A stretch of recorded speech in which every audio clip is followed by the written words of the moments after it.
Introducing YouTube memberships, a fun way to support the channel while getting some exclusive perks. Click the join button to become a member now and get benefits like badges next to your name on videos, behind-the-scenes photos, advantages during the live trivia game, discounts on merchandise, private one-on-one video chats, the ability to request future video topics, and exclusive 8 to 10 minute videos on the history of the NFL. And now, on with our feature presentation. December 10, 2023.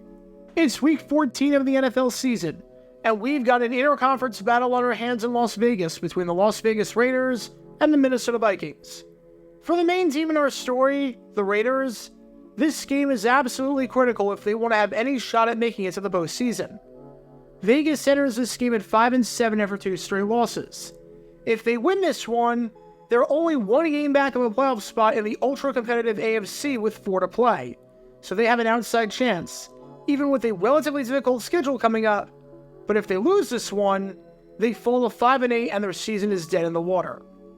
This game against a struggling Vikings team, in many ways, was a must-win to keep their season alive and bounce back from this 2-game losing streak of theirs. As for how this game went, it was one of the best games I've ever seen in my life. This was football. Everyone in attendance got their money's worth from this thriller. If you fell asleep during this game or got bored, then football isn't the sport for you. Because this was a crazy game where, who am I kidding? This game sucked. Like, legitimately sucked. I don't get how you can play in a dome in perfect conditions in 2023 with the rules being the way that they are and have a game end with a 3-0 scoreline. At least with other 3-0 games like Steelers-Dolphins in 2007, which you can learn more about by clicking the card in the upper right corner, Patriots-Dolphins in 1982, and Buccaneers-Chiefs in 1979, there was the excuse of weather and field conditions that were brutal. Here? In a dome? Are you kidding me? I would show highlights of how the game was going by this point, but what highlights? The occasional run that went for more than 3 yards? Anytime there was a completed pass? I got nothing.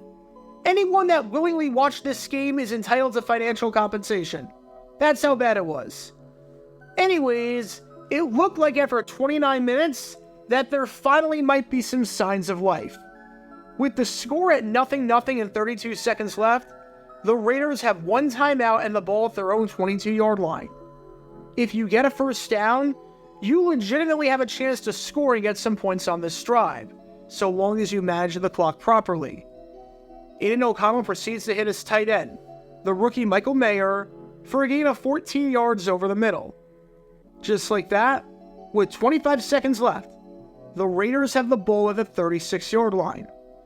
Call timeout, you've got 4 plays to work with to get into field goal range, and you actually might be able to score some points before the half and inject some life into this game. Why is the clock still running?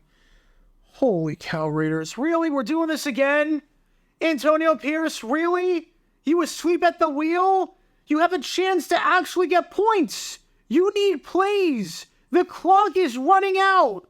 Why are you not taking your time out? Why are you not taking your time out? And once again, found an open target. O'Connell over the middle again, threw it behind Hunter Renfrow. Great. Just great. Now you've got no real time left to do anything. Good thing you saved that timeout for some reason. I'm guessing that's going to come in handy. I'm going to take a wild guess and say that this led to absolutely nothing. 3rd and 3. O'Connell under pressure, and O'Connell goes down. Welcome to Dumb Decisions.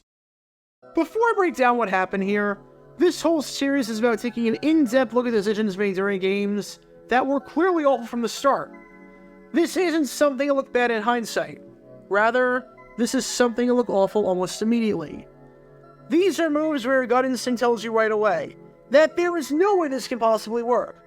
And sure enough, your gut instinct was smarter than that of an NFL head coach. And for this one, we're taking a look at the mind of Las Vegas Raiders head coach Antonio Pierce. It's amazing.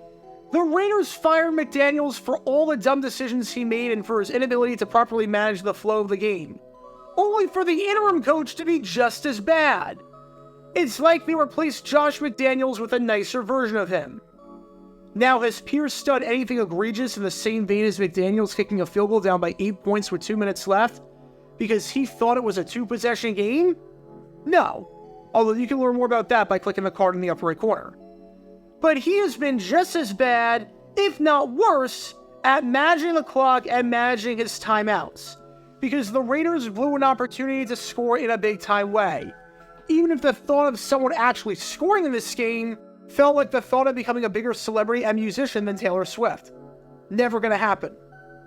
As a side note, if you want to learn more about the dumb decision that Pierce had just 2 weeks ago against the Chiefs, when he also similarly bungled his timeout situation, you can do so by clicking the card in the upper right corner. So with that being said, let's take a look at why not calling a timeout after the catch by Michael Mayer with 25 seconds left, and instead letting 13 seconds run off the clock for no reason is a really bad idea. And before I go any further, I actually really like the approach by the Raiders at the start by taking time off the clock and calling a run to Amir Abdullah, and then taking time after that to ensure that there was no way that the Vikings would get the ball back. They had the right mindset. First, before trying to score, make sure you protect yourself by not giving the Vikings any time in case things go haywire and you don't pick up a first down, since they have 2 timeouts, and so that in the absolute worst case scenario barring a turnover, you'll go into the half all tied up. I had no problem with that, and I actually commend Antonio Pierce and his staff for that strategy, because there are some coaches that would not do that, and it would backfire on them tremendously. We saw Frank Reich get fired a few weeks ago for doing that against the Titans, which you can learn more about by clicking the card in the upper right corner.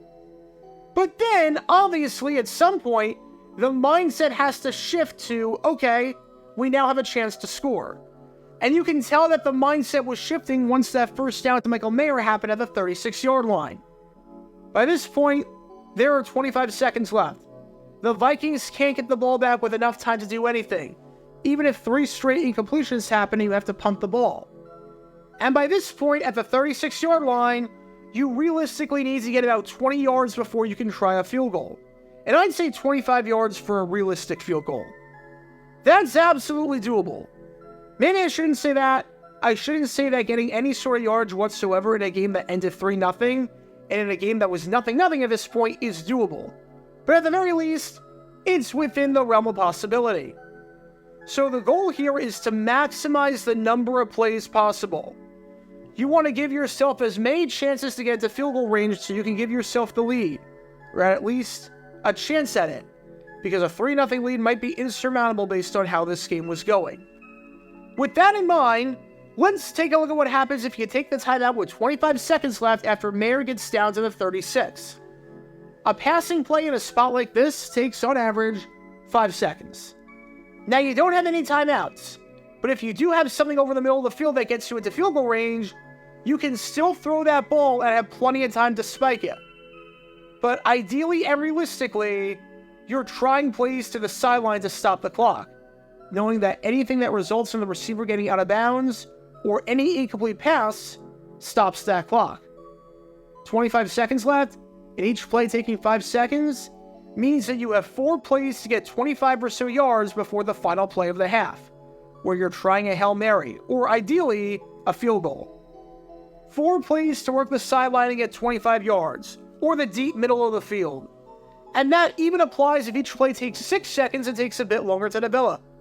You have some leeway there. Obviously, the field is a bit restricted, seeing as you can't check it down over the middle. If you're going over the middle, it has to be in field goal range, so it has to be 20 plus yards down the field. But you have 4 chances to get an average of 6 yards per play, which is very attainable.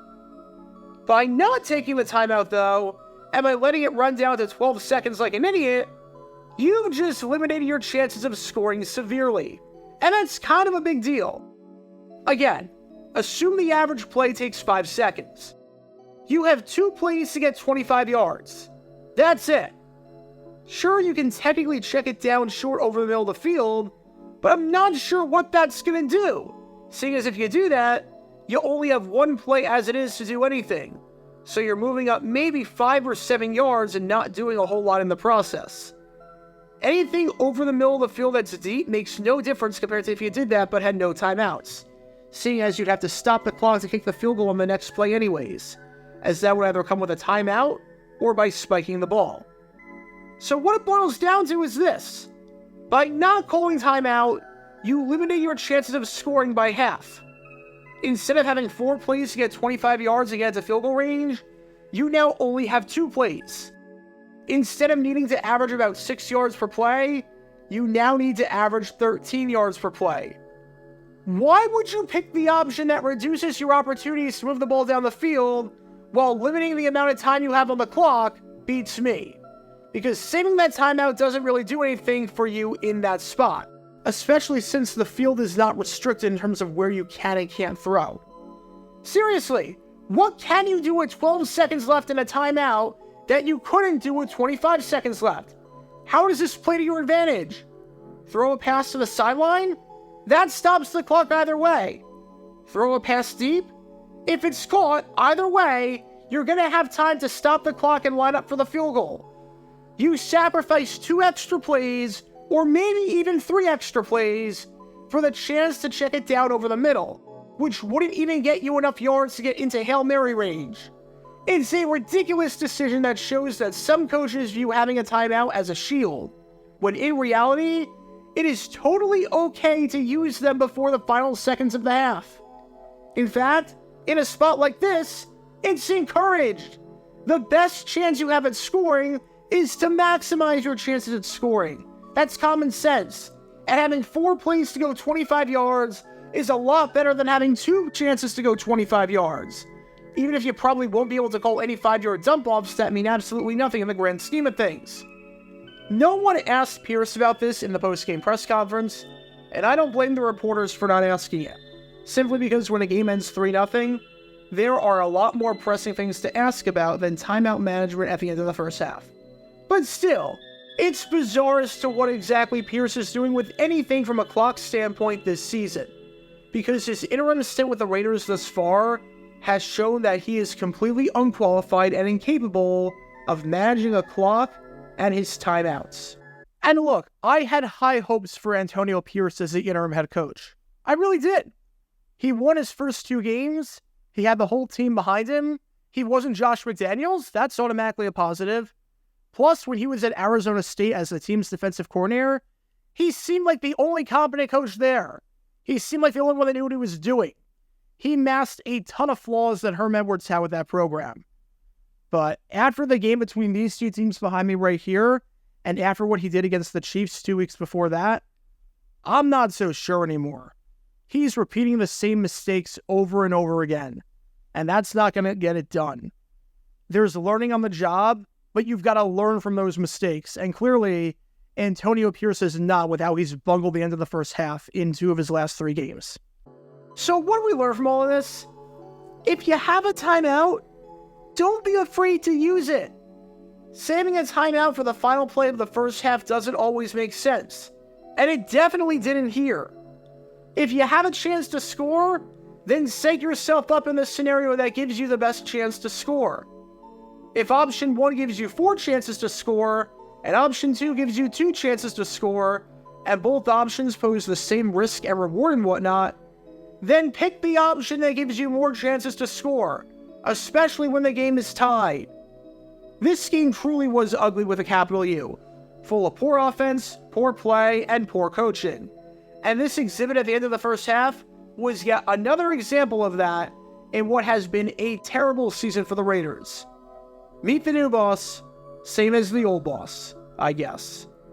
Because when all of these elements are in play, you can't exactly be surprised when this play backfires. Talk about a dumb decision. Get your official Jaguar Gear 9 merchandise by going to jj9shop.com, and be sure to like and subscribe, as it really helps the channel out a lot. Join me every Wednesday night where we'll play NFL Trivia for cash prizes at 9 p.m. Eastern over on Twitch. To learn more about the history of college football, subscribe to Jaguar Gator 8. To learn more about the history of Major League Baseball, subscribe to Jaguar Gator 7. Also, special thanks to all of our Patreon supporters for helping out the channel. Your support is greatly appreciated. See how you can become a patron and request future video topics in the description below.